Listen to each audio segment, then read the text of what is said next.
By the way, this is Doug Weaver, Thank you, our Tim. safety officer for tonight. Thank you, Tim. Did you introduce yourself? Oh, no, I didn't. I forgot about that. My name is Tim Buchanan. I'm the president of ADTA and do a lot of these. Did everyone grab one of those cards with the safety rules on them?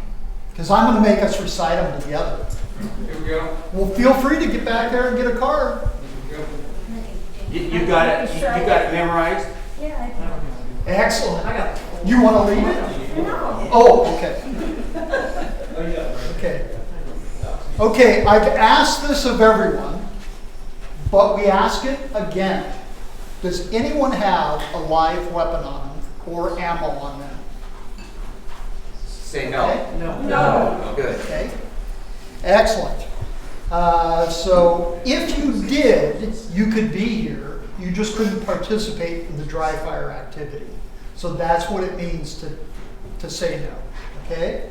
So safety rules. We're going to say these together. Okay? Say yes. Yes.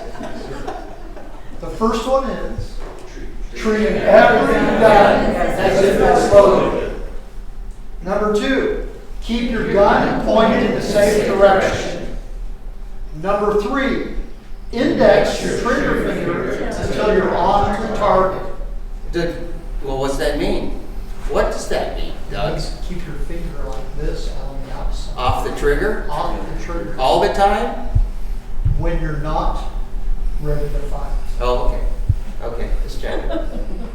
And the last one, be certain of your target and what is beyond it. Very good. There were several voices that came in there before me. That's excellent. Hey, Doug. Hey, safe direction. He's about to ask me where the safe direction is and why we've got these tables set up this direction. There's a berm out there. So we're going to be keeping everything pointed towards that berm. If you're somebody who ends up in the second room, because we split up the group for some of the dry fire activity, your targets are towards that back wall, back straight beyond us here. And the reason is because there's a berm on the back side of the church. Okay? Okay. Okay. Everyone good? Okay. Any questions? No. Okay. Excellent. Have a great dry fire class, gang.